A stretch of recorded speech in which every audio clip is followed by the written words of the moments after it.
Hello. I made a video which was called Essential Knowledge for a Wall Street Protester, I don't know, maybe a couple of weeks ago. And people have found it so informative that I've been inundated with requests to do a little bit more on this. So this, if you like, is part two. And what I'm going to concentrate here on is what I've uncovered over 21 years of research now about how a few people are manipulating the direction of the world and how they do it. And when you say that, people immediately ask an obvious question. How do they do it? It's 7 billion people now we've just passed, apparently. How does a handful of people, a network of families, control so much of the world, like banking, transnational corporations, governments in terms of any major party that has a chance of forming a government, controlling the pharmaceutical cartel, the oil cartel, the biotech cartel, and so on? Well, the first point to make is that this conspiracy, which has become a dirty word, he's a conspiracy theorist, as if conspiracies don't exist. I mean, it's unbelievable. Weapons of mass destruction in Iraq wasn't a conspiracy, please. Anyway, the point to make is that this has not been going on for a few years or a few decades, even for a few centuries. I know people find that hard to believe. I hadn't done any research or read anything about it, but it's the truth, and it can be supported by the evidence, big time, by very detailed evidence. And thus they have had time to build a global structure, which we have today, that allows the few to control the many in a very simple way once the structure's in position. What they've done is create a secret society and bloodline family version of a transnational corporation.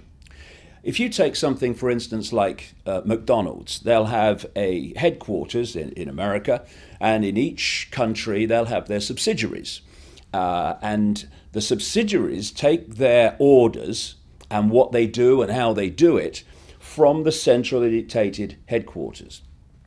This is why when you walk into a McDonald's, if you feel the need, in Moscow or Sydney or London or Johannesburg or wherever, you're walking into basically, overwhelmingly, the same McDonald's.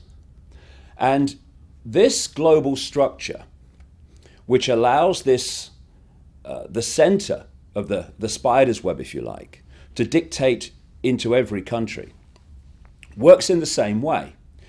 You've got the center of the web, what I call the spider, in Europe. It's in places like the City of London, Rome, Germany, France, Belgium. To a certain extent in America, United States, but nothing like to the extent that you would think, given the apparent dominance of America over the world for so long. In so many ways, the center, the spider in Europe, loads the gun, if you like, and gets America to fire it. And so everyone looks to America, big bad America and all the rest of it. And I'm not saying that the government and establishment in America is not like that. It bloody well is. But the real power is in Europe, not in the European governments, in the center of this secret society bloodline web. So there's the center, there's the headquarters, there's the spider at operational level. Then in every other country, whether it's South Africa or Johannesburg or Canada or anywhere, you have the subsidiary networks answering to the spider, the headquarters in the center.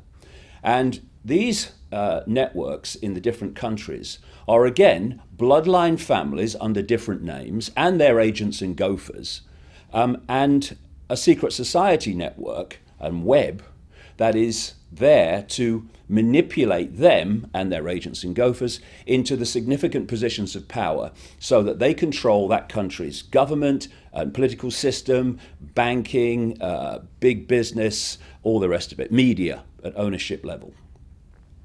And so the national subsidiary web in each country, just like McDonald's, carries out the policies of the spider at the center.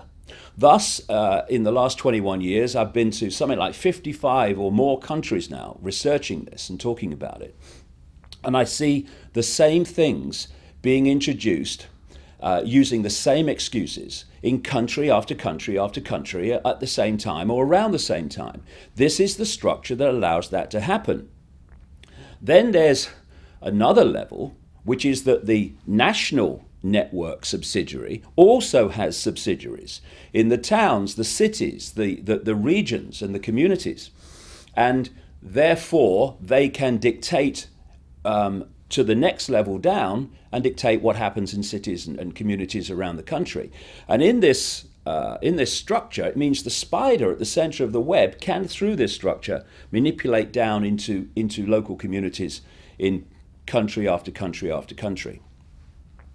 So the goal of this web is to change society in every country to create a global fascist communist dictatorship based on a world government that would dictate to every country, a world central bank that would dictate all world finance in every country, a world currency, just electronic, not cash, a single world currency, a world army to impose the will of the world government, and a microchip population, which people absolutely laughed at when I came out with that, well, I don't know, 15 years ago or more, but no, they're not laughing anything like so much now because all these things are starting to happen. So if we bring this down, this structure down, into a country, and let's take the United States. At the moment, and up to this point, people have been led to believe that there are two parties in America that have any chance of forming a government. One's the Republicans and the other one is the Democrats. Actually, as in every other country, they are not different parties. They are masks on the same face. And whenever they get into power, they are carrying out the will of the spider at the center of the web to constantly follow the agenda that that network at the center is dictating. So if you look at, for instance, George Bush, boy George Bush, and Barack Obama, on the face of it, if you looked at their election campaigns and what they claim to stand for, you could hardly come across two people who seem to be so different in their attitude to politics and economics and all of it. But actually, as we've seen with Obama, and for all his lies and all his mendacity, he has done us a favor in a sense, because he was so extreme in claiming to be different, in claiming to want to bring about change, that the fact that he's been business as usual and then some has really emphasized, more than ever before perhaps, for large numbers of people, that actually there is no difference. Question is why? How do they pull it off? Simple. If you look at boy George Bush during the period of 9/11, the Iraq invasion, the Afghanistan invasion, etc., he was demonstrably controlled one step back by a group of people that were widely reported, even in the mainstream media, which became known as the neocons or neoconservatives. These are people like Richard Pearl, William Crystal, and Paul Wolfowitz, and all that crowd. And therefore, he had his policies and what he did driven by that network. Over on the Democrat side, now Obama, of course, behind him are a group of people, a kind of Democrat mirror of the Democons, who I call, or the neocons, which I call the Democons. And the Democons are people like Rahm Emanuel, who was the White House chief of staff in the early time of Obama, when the policies were getting put into place that have played out since. There are people like George Soros, the Rothschild bagman billionaire who is one of the major manipulators of people's revolutions through a network of trusts and organizations that he has, like the Open Society Institute and the International Crisis Group. There's another guy called Zbigniew Brzezinski in the Democons, who was Jimmy Carter's national security advisor and is very, very much a massive insider. That's why when you read Brzezinski's books from 1970 and since, you're looking at the world we're in now, because he knew it was coming. This is the point, however, in the one-party state structure, and that is that the neocons that control the Republican Party and the democons that control the Democratic Party at the next level answer to the same masters, the same network, the same bloodline families and secret society networks. Thus, whether a Republican is in power or a Democrat is in power, Bush or Obama, this network is always in power, no matter what. This is why, and this, I'm describing the American situation here, but I'm describing what happens in every other country, whether it's Britain or France or anywhere. And what it means is that whoever is in power is controlled by this force, and therefore they advance the agenda of this force, which is the incessant centralization of power in every area of our lives, for a simple reason that the more you centralize power, the more power the few have over the many. And when you concentrate it on a global level, obviously you're giving power over everyone on the planet to this cabal, this network, which is why they want world government, world central bank, world currency, world army. And so how it works is this. You have an election campaign. Now, this is a big thing that I suggest that these the occupation groups around the world, fantastic, but we need to understand what's going on if it's going to be most effective. One of the things I would suggest they need to put on their agenda is the end of no contract government, no contract politics. And what I mean by that is this. What happens at the moment is someone will come along and tell you in an election campaign what they think you want to hear to vote for them. Like Obama, I'm closing Guantanamo, I'm doing this, I'm doing that, none of which has happened because it was never intended, and he knew it wasn't going to happen, but he needs to tell you what you want to hear to vote for him. I'm speaking at the moment, just before I'm in Melbourne, Australia, just before I'm leaving Australia after a speaking tour here. And the Prime Minister of Australia, Julia Gillard, as she was coming into office, said that she would definitely not introduce a carbon tax. What's happening now is she's introducing a carbon tax. How can she do that when she came to office saying she wouldn't? How can Obama not close Guantanamo when he said he would? Because there's no contract.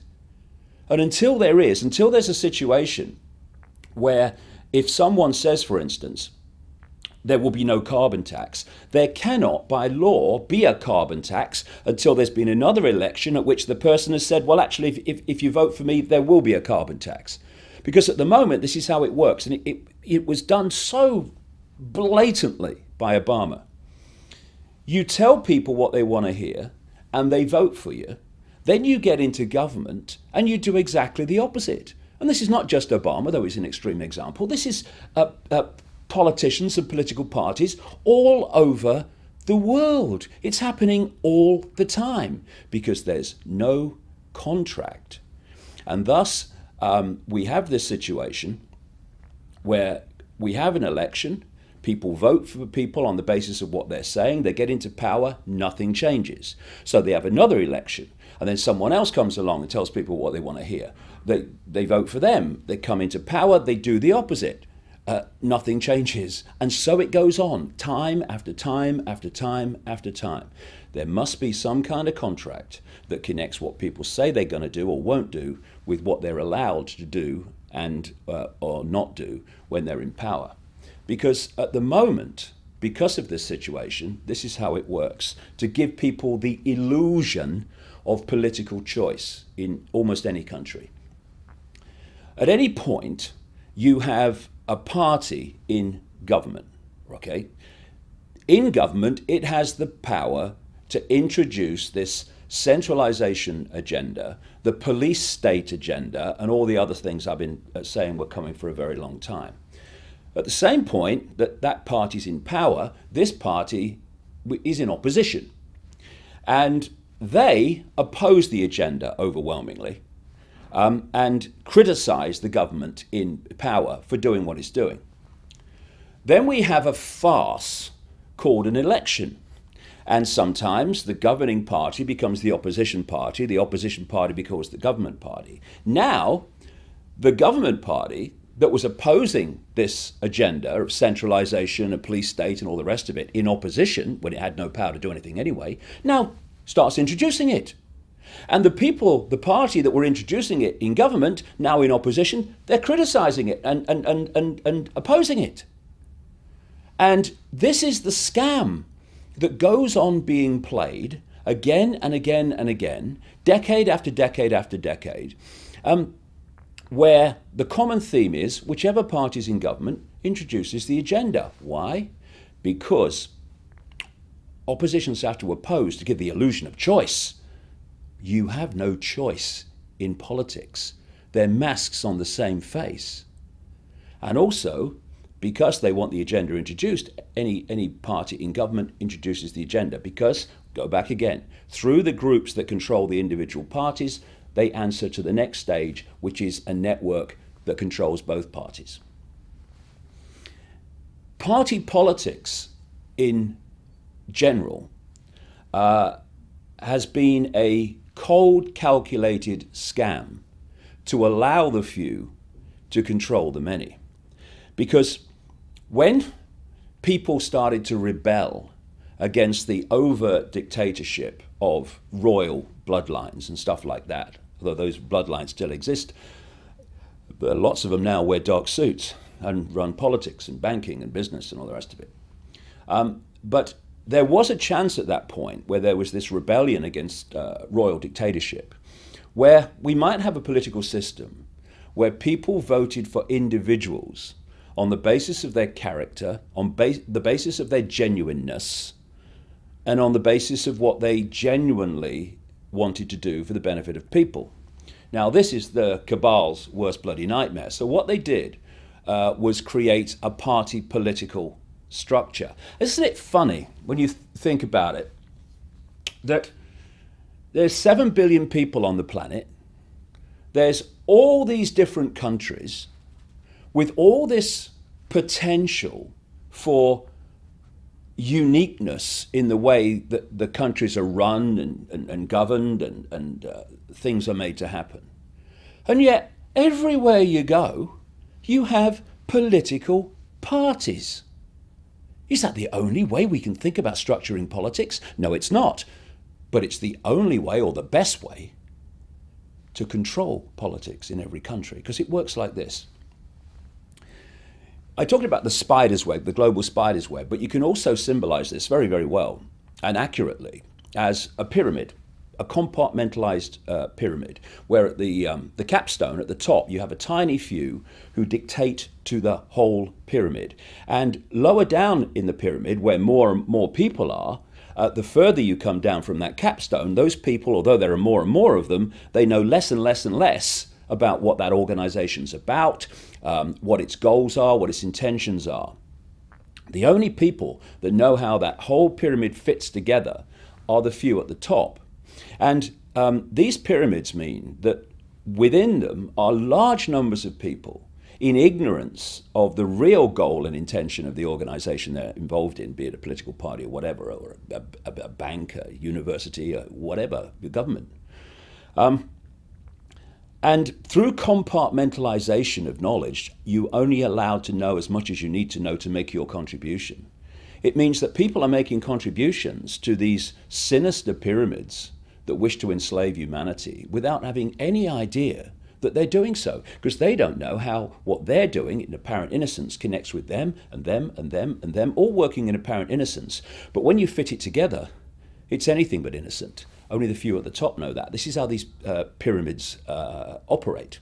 And so political parties are pyramids, compartmentalized pyramids.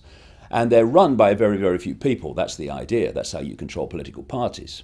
So if you say you want to run for, you want to be a member of parliament in Britain. To do that, you have to be chosen by the party to represent them at an election.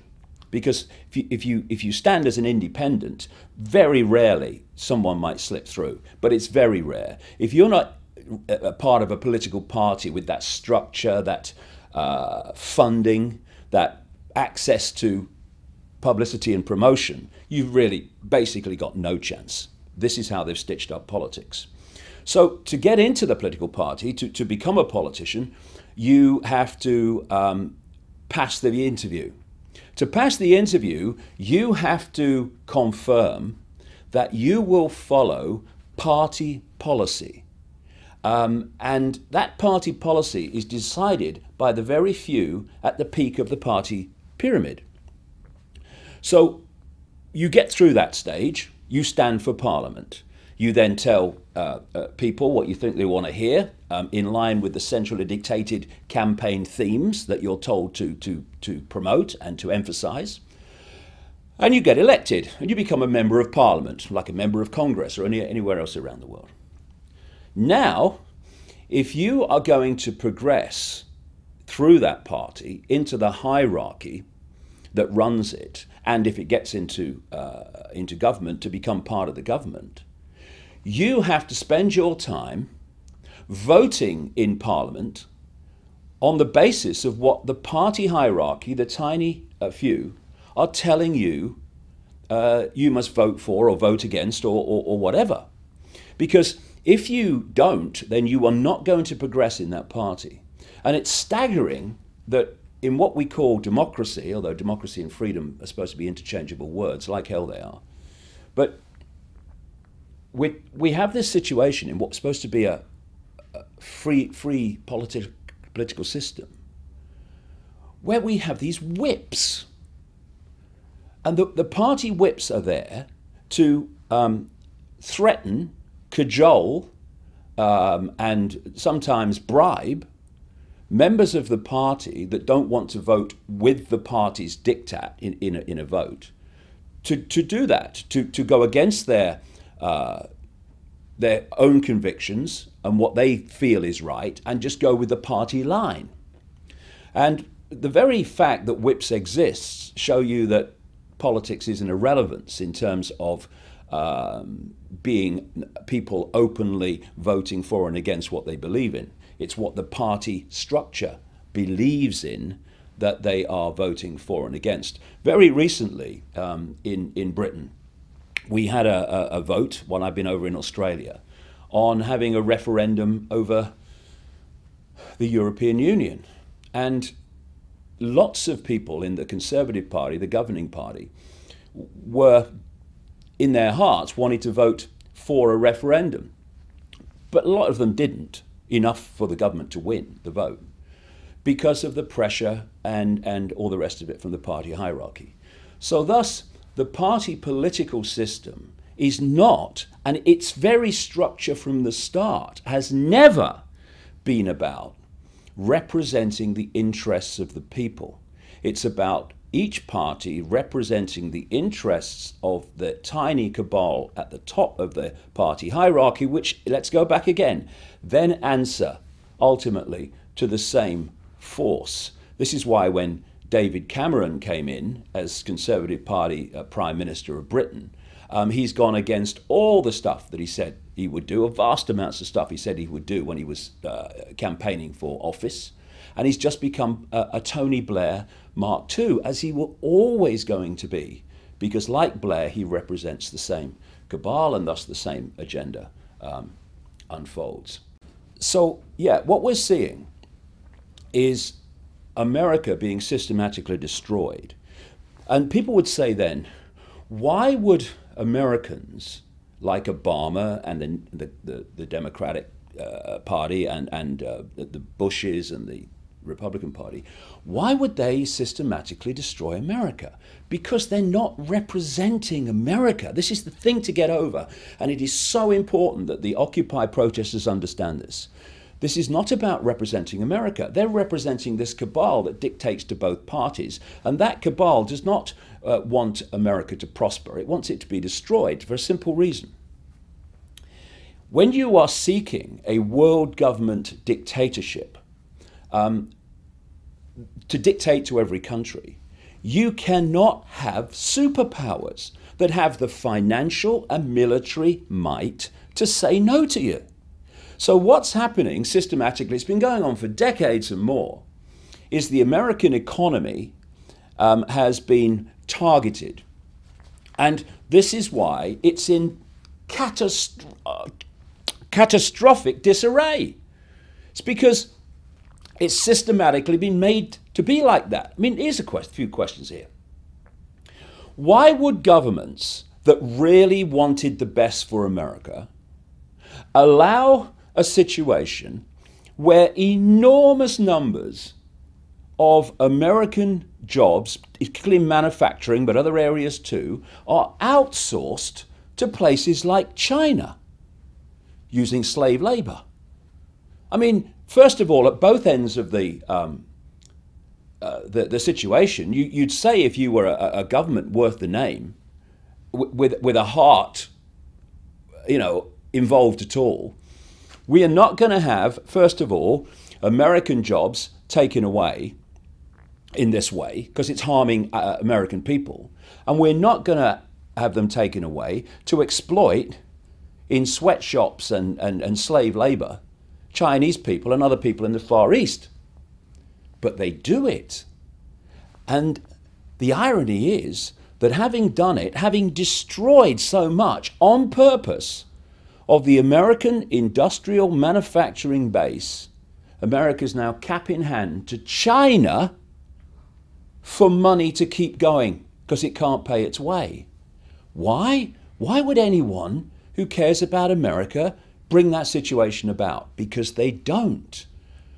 And then you look at what's happened in the financial situation where the privately owned Federal Reserve, Rothschild-controlled privately owned Federal Reserve, through people like Bernanke, have hosed trillions and trillions and trillions of dollars at banks and other financial institutions, not just, my goodness, in America, but around the world.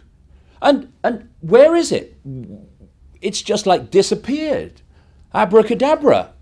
And America's now stuck with this fantastic debt, and the people are stuck with somehow paying it back, which they never will because the American economy will collapse before then, exactly as it's supposed to do. Why would anyone who cares about American people be hosing this money everywhere while people are in tent cities? Because that is systematically further destroying the American economy. And that's the game. Another question.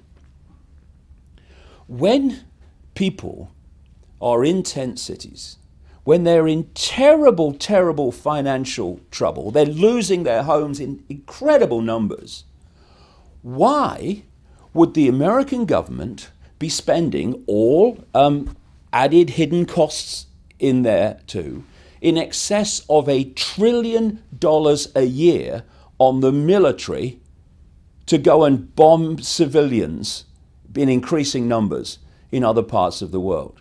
Why would they do that? Answer: the American military is not the American military. It's not serving the interests of America, clearly not, with more than $1 trillion a year going out. It's the cabal's military, which is controlled through the cabal-controlled American government, no matter which party's in power. That's why Bush goes to war abroad, and then in comes Obama, the so-called peace candidate, and he goes to war abroad in exactly the same way, because they're following the same agenda. And what is happening is that the American military, and that in excess of $1 trillion, is being used to advance an agenda in the Middle East and Africa and other parts of the world that the cabal that controls both parties has been following for so long. I mean, if we do not get to that point where we understand that America is a one-party state, Britain is a one-party state, etc., etc. And in fact, when you take the spider's web global construct that I started talking about right at the start of this, we live, in effect, if you get to that level, in a global one-party, one-cabal state. It is absolutely vital that we understand this and realize that politics is not the answer. In its present form, will never be the answer to what is going on. We have to do it. We, the people, have to do it, because politicians are there to do the very opposite of what's good for people. Thanks for listening.